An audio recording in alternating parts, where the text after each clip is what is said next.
예, 이 시간에 우리 오늘 은혜나눌 말씀 로마서 8장 26절에서 27절 말씀입니다. 우리 한 목소리로 같이 읽겠습니다. 시작.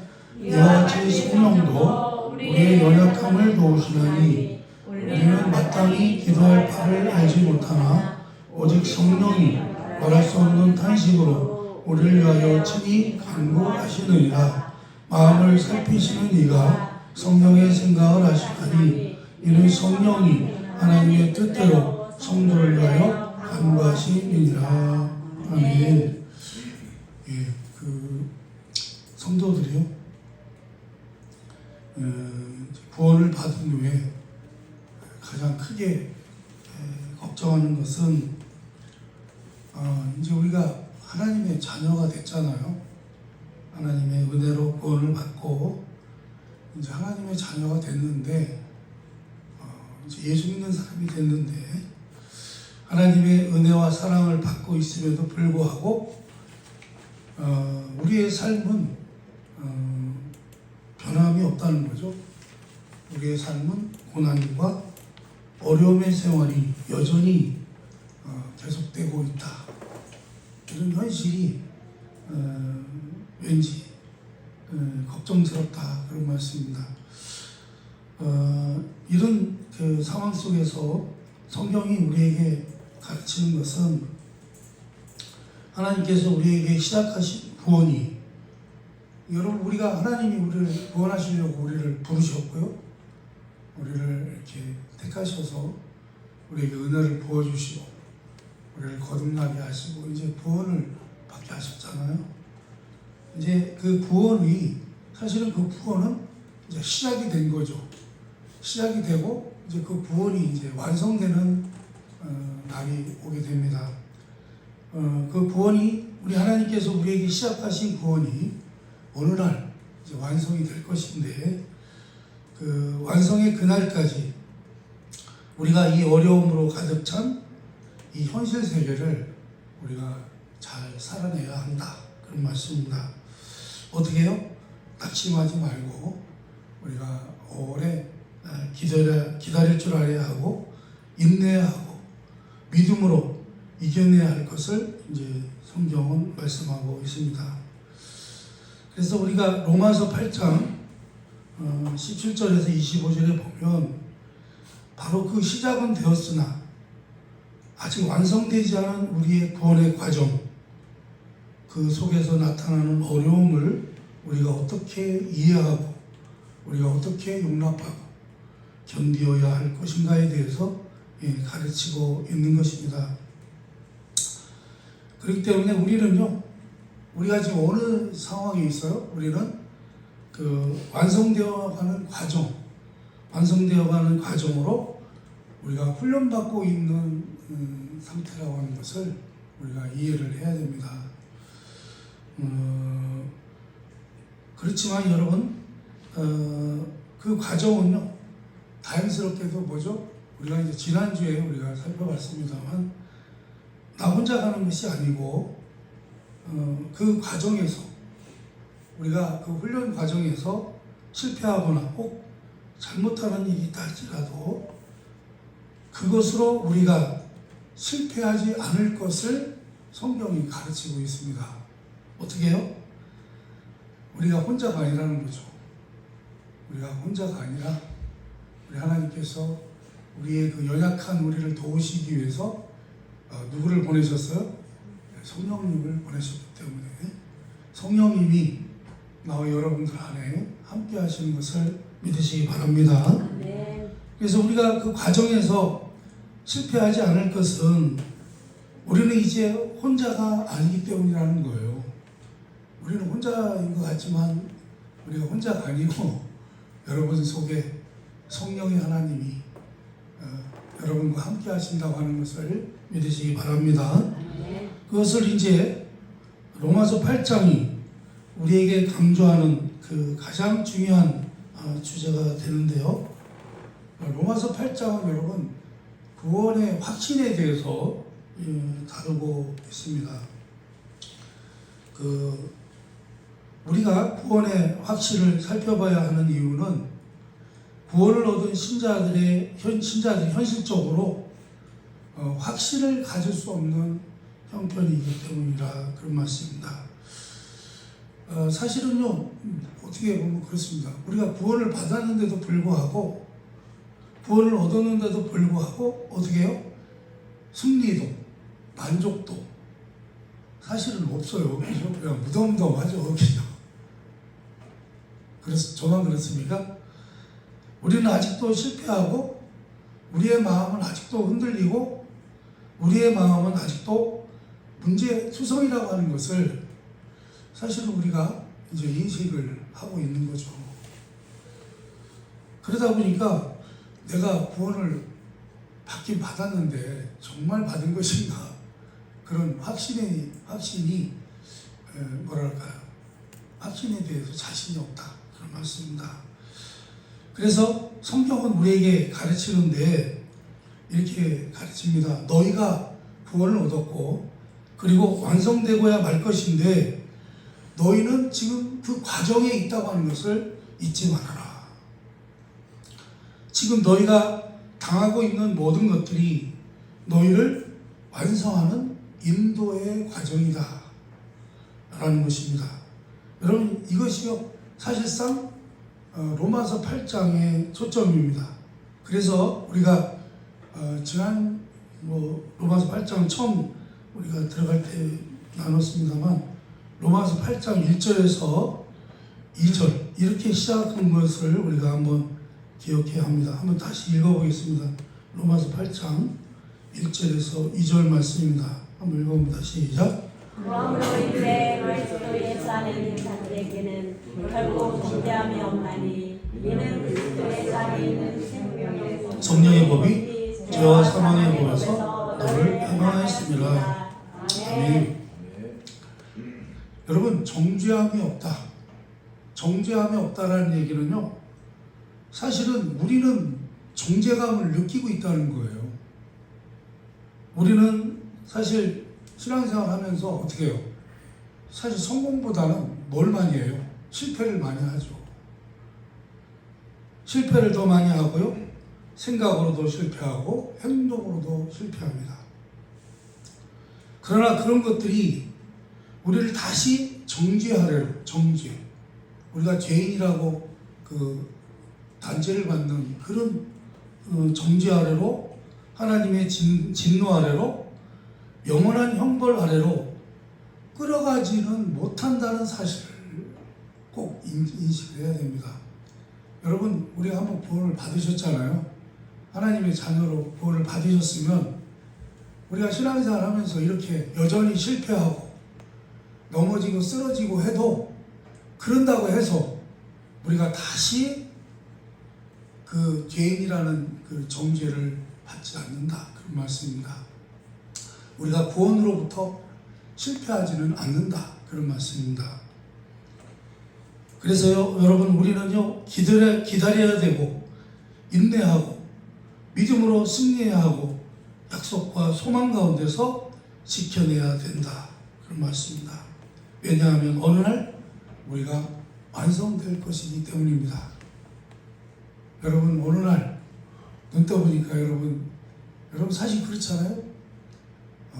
어느 날 눈 떠보니까 이 땅에 태어났고, 그죠? 이 땅에 살다가 어느 날 눈 떠보니까 제가 구원을 받았고, 또 어느 날 눈 떠보니까 내가 구원이 완성되어지는 날이 있을 거라는 거예요. 여러분, 그것은요, 우리 성령님이 우리와 함께 하시는 것으로 지켜질 것이기 때문입니다. 그래서 우리가 지난주에도 살펴봤나? 하여간 로마서 8장 16절을 다시 한번 보겠습니다. 한번 읽어봅니다. 시작. 성령이 친히 우리의 영과 더불어 우리가 하나님의 자녀인 것을 증언하시나니. 아멘. 성령 하나님을 보내사 구원 얻은 우리 신자 하나하나를 성령 하나님이 함께 책임지시도록 이 안전장치 속에서 우리의 구원을 확신한다, 그런 말씀입니다. 여러분, 성령 하나님이요, 우리한테 왜 보내셨다고요? 우리의 구원을 책임지라고 보내셨다는 거예요. 왜요? 우리가 지난주에도 살펴봤습니다만 우리는 연약해서요, 우리가 구원을 감당을 못해내요. 결국은 하나님이 우리를 구원하셨어도 그것을 감당할 길이 없다는 거죠. 그래서 그것을 감당할 수 있도록 어떻게 하신 거예요? 성령님을 보내신 거죠. 그래서 성령님이 여러분들 안에 오셔서 여러분들과 함께 하시고, 여러분들 어떻게 해요? 우리의 영과 더불어 우리가 하나님의 자녀인 것을 증언하신다. 그런 말씀입니다. 우리가 오늘 처음 읽은 본문에는 이런 말씀이 나오죠. 성령도 우리의 연약함을 도우신다. 성령님께서 어떻게 해요? 우리의 연약함을 도우신다는 것입니다. 우리를 인도하고 계신다는 거죠. 그래서 우리는 성령님께서 우리를 지키시고 우리와 함께 하시고 우리를 보장하신다고 하는 것을 꼭 아시기 바랍니다. 근데 여러분, 성령님은 그 말대로 영이시잖아요. 영이시니까 여러분들 보여요, 안 보여요? 안 보이니까 정말 성령님이 내 안에 계실까?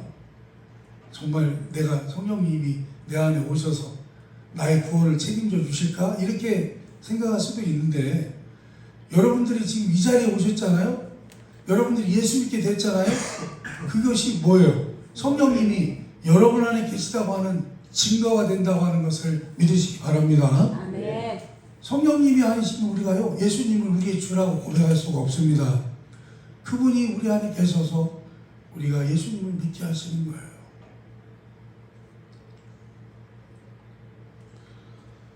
그러면 그래서 뭐랄까요? 그래서 우리는요, 성령님께서 우리를 지키시고 우리와 함께 하시고 우리를 보장하신다고 하는 것을 우리가 꼭 알아야 된다. 그런 말씀입니다. 그러면 도대체 우리는 어느 부분에서 실패를 하는가?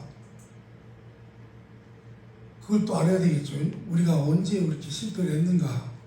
어느 부분에서 성령님의 도우심이 그토록 필요한 것인가 하는 것을 우리가 알 필요가 있다. 그런 말씀입니다. 여기 이제 로마서 8장 26절에 있는 식으로 말하자면 우리의 연약함을 도우시는데, 그 연약함이라는 게 뭐죠? 마땅히 기도할 바를 알지 못하는 것이라고 말씀합니다. 연약한 것이 뭐라고요? 마땅히 기도할 바를 모른다는 거예요. 우리가, 여러분들이 기도를 하긴 하는데 마땅히 내가 어떤 기도를 해야 될지 모른다는 거예요. 우리는 기도 다 할 줄 알잖아요. 그죠? 기도 열심히 합니다. 기도할 줄 알아요. 그러나 대부분의 우리의 기도는 결국 자신이 기도하고 싶은 것만 기도한다는 거예요. 내가 필요한 것만 기도한다는 거예요. 기도하고 싶은 것은 자신이 현재 당하고 있는 상황에서 가장 필요한 것을 기도한다. 그런 말씀입니다. 여러분, 우리가 기도 내용을 한번 살펴볼까요? 되게 어떤 기도를 많이 하나요? 주님, 그래도 남에게 아쉬운 소리 안 할 정도로 살게 해주세요. 뭐 되게 그런 기도 하잖아요. 그죠? 그렇게 안 합니까? 주님, 그리고요, 웬만하면 건강하게 해주시고 돈도 잘 벌게 해주시고, 그리고 재난도 당하지 않게 하시고, 그리고 우리 자녀들 공부도 잘하고 맞성도 부리지 않게 해주시고, 좋은 학교 나와서 좋은 집에 시집가고 장가가게 해주세요. 되게 뭐 그런 기도잖아요. 그렇잖아요. 되게 보편적으로 우리 기도하는 내용이 그렇지 않습니까? 그러나 여러분, 아무리 좋은 결혼을 해도요, 그것이 인생의 모든 문제를 해결하는 방법이 되지 않는다. 그런 말씀입니다. 사실요, 결혼해도 우리 인생의 모든 문제를 해결하는데요, 뭐 그렇게 크게 도움이 되지는 않습니다. 사실 우리는 어떻게 해요? 마땅히 기도할 바를 모른다는 것입니다.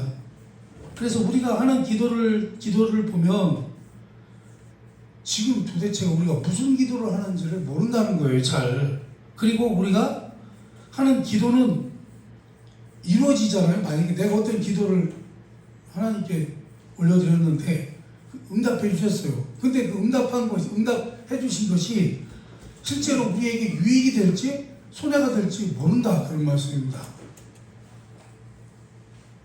그러니까 예를 들어서 이런 거예요. 어떤 애기가 주님, 저 사과좀 깎아먹게 과도를 주세요, 칼을 주세요 라고 기도를 했어요. 그 만약에 우리 주님께서 왜 그 애기에게 칼을 주셨어요, 진짜 응답을 하셔서, 그럼 그 애기한테 그 칼을 주면 그게 유익이 됩니까? 손해가 됩니까? 해가 되죠. 해가 되죠. 제가 그 전에 예화로도 말씀드린 적이 있습니다만, 어떤 교회 성도 중에 한 분이 너무너무 못 사는 거예요. 그렇죠? 그러니까 목사님이 볼 때 안타까워요. 너무 안타깝고, 그러니까 신앙은 너무 좋은데. 그래서 기도를 했다는 거 아니에요, 그 목사님이. 하나님, 아무개 집사, 신앙도 잘하고 저렇게 열심히 헌신하는데 주님, 축복하셔서 잘 살게 해주세요, 부자 되게 해주세요, 뭐 이렇게 기도했단 말이죠. 그러니까 대답을 안 하시다가 어느 날 우리 주님이 대답을 하셨다는 거예요. 그래, 내가 그럼 부자가 되게 해줄 테니 네가 책임질래? 그러셨다는 거예요. 네가 책임질 거냐? 예, 제가 책임지겠습니다. 근데 여러분, 결국은 제가 이 예화는 설교를 많이 했기 때문에 여기서 줄이는데요, 결과가 어떻게 됐습니까? 그가 부자가 되긴 했는데 그 부자 된 것이 그에게 유익이 되었습니까? 손해가 되었습니까? 결국 자살했잖아요, 그분이. 오히려요. 그래서 우리는요, 내가 하는 기도가 하나님께서 무조건 응답해 주신다고 해서 그게 실제로는요, 유익이 될지 손해가 될지 할 수 없다는 거예요, 여러분. 우리가 하는 기도는.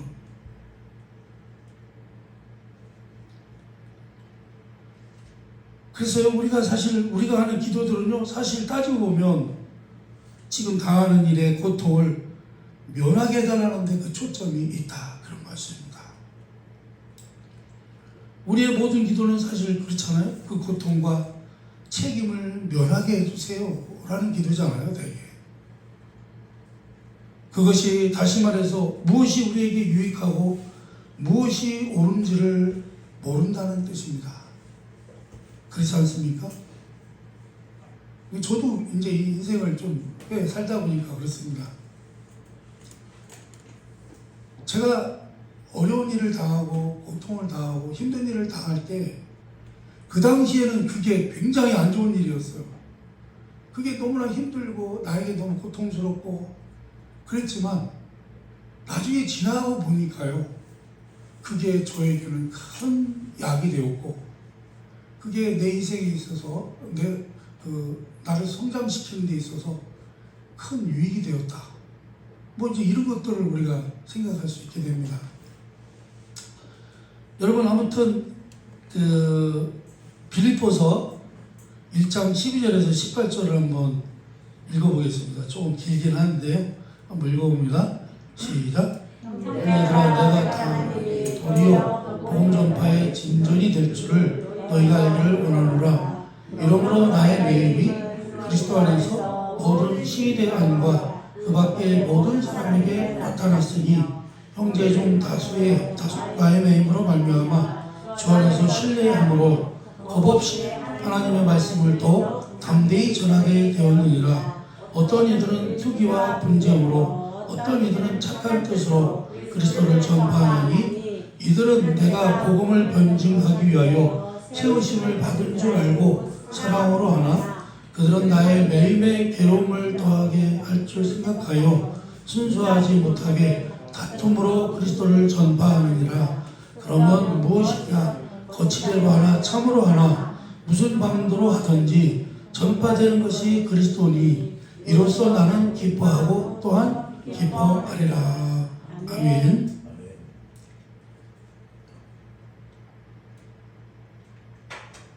여러분, 바울이 감옥에 갇혔어요. 로마 이제 감옥에 갇혔는데, 그래서 모두가 야단이 났습니다.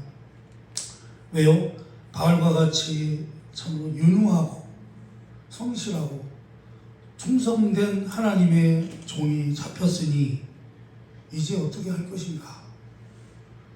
하나님은 왜 사도 바울 같은 사람을 옥에 가두셨는가? 제가 오늘 예배 순서지에도 이걸 썼습니다만, 하나님에 대해서 원망도 하고 낙담도 하고 또 의심도 하게 됩니다.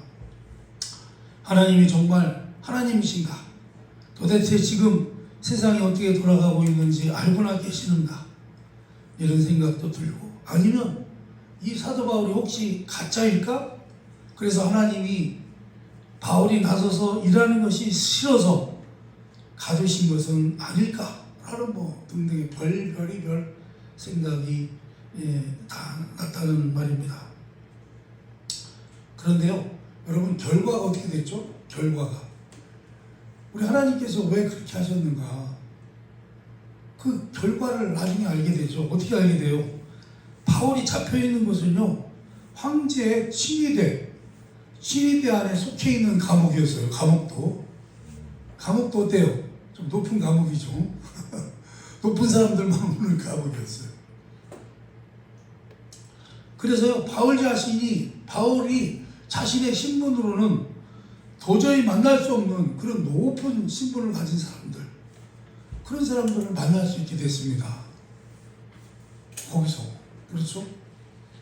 자기가 상상도 할 수 없는 사람을 만나요.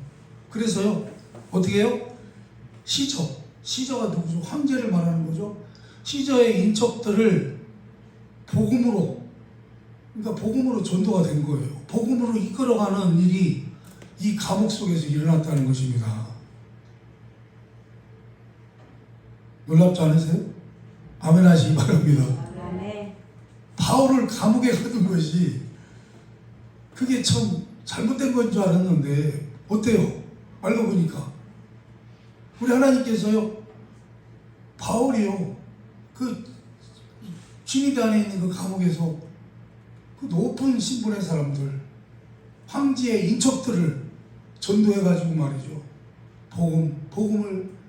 복음으로 이끌어서 그들이 예수 믿고 구원받는 놀라운 역사들이 나타났다 그런 말씀입니다. 그래서요, 우리가 하나님이 하시는 일을요, 우리는 알아요, 몰라요? 알 수가 없어요, 그분의 뜻을요.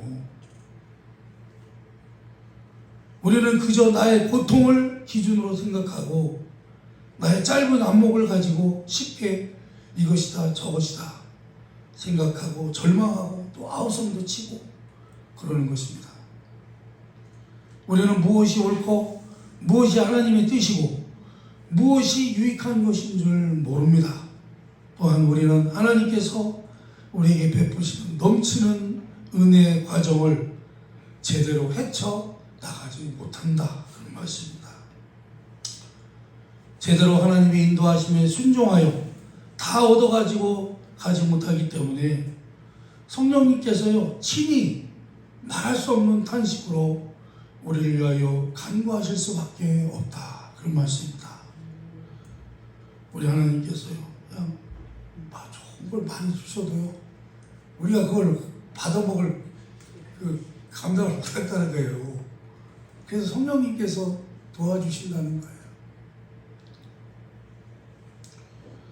그래서 이 구절을 통해서 우리에게 무엇을 권면하시느냐 하면, 우리 자신을 나 혼자 책임지지 않고 어떻게 해요? 성령님이 함께 책임져 주신다 그런 말씀입니다.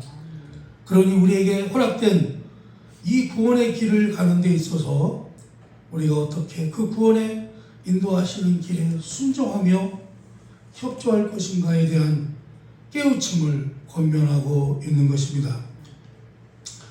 그러니 우리가 어떻게 협조를 해야 되느냐? 우리 성령님의 도우심을 우리도 좀 협조를 해야 되잖아요. 그죠? 물론 깨닫는 마음이 있으면 제일 좋죠. 지가 깨달아가지고 잘 알아서 하면 더 좋은데, 그러나 우리가 그런 것이 없기 때문에 연약하다는 것입니다. 그러니 우리는요, 마땅히 기도할 바를 알지 못한다는 거예요. 기도를 어떻게 해야 되는지를 모른다는 거예요. 그래서 우리는 이런 것을 알아야 합니다. 성령님께서 오셔서 우리를 위하여 기도하는 그 기도에 동참하는 법을 배워야 한다. 그런 말씀입니다. 성령님이 우리가 연약하기 때문에 기도를 제대로 못하잖아요. 그러니까 제대로 된 기도를 우리를 위해서 해주러 오신다는 거예요. 그때 여러분 그 자리에 여러분 동참하시기를 축원합니다. 아멘. 기도를 제대로 하는 사람이 되라는 거예요.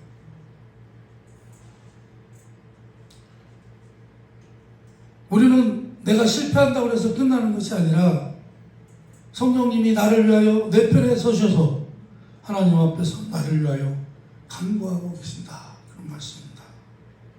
그러면 내가 해야 될 일이 무엇인가? 절망에 빠졌을 때 나는 이제 그만이다 라고 포기하지 말아야 한다. 그런 말씀입니다. 여러분, 절망 속에 빠진 우리의 연약함을 기억하고요, 그때 어떻게 해요? 도우심을 구하시기 바랍니다. 아멘. 우리는 실패합니다. 우리는 아무도 자기 결심에 대해서 자신할 수가 없습니다. 그러나 우리는 때를 따라 돕는 은혜를 얻기 위하여 은혜의 보좌 앞에 나아갈 수 있는 권리가 여러분들에게 주어진 것을 믿으시기 바랍니다. 아멘. 하나님의 자녀잖아요. 여러분들이 이제 하나님의 은혜의 보좌 앞으로 나갈 수 있는 권리가 주어졌다. 그런 말씀입니다. 우리는 실패하지만 우리 하나님은 실패하지 않으십니다. 우리가 어떤 존재인가를요, 우리 주님이 너무 잘 알았어요. 그분은 이 땅에 오셔서 우리의 모든 것을 똑같이 체험하셨습니다. 우리보다 더 힘들게 어려움들을, 고난들을 극복하셨고요, 경험하셨습니다. 그래서요, 지금도 하늘 보좌 우편에서 우리를 위하여 간구하고 계시다고 하는 사실을 믿으시기 바랍니다. 아멘. 성령님께서도 우리 안에 오셔서 우리를 위하여 말할 수 없는 탄식으로 친히 간구하고 계실 것입니다. 이것은요, 우리를 향한 무한하고 다함이 없는 애정을 표현하는 것입니다. 이것이 우리 구원 얻은 모든 사람들의 형편인 것을 아시기 바랍니다. 아멘. 우리는 좋은 형편이죠, 나쁜 형편이죠. 너무 좋은 거죠. 우리 주님은 하나님 보좌 우편에서 우리를 위해서 기도하시죠. 성령님은 또 우리 안에 계셔서 우리를 위하여 깊은 탄식으로, 우리를 깊이 사랑하는 마음으로 우리를 위해서 기도해 주시죠.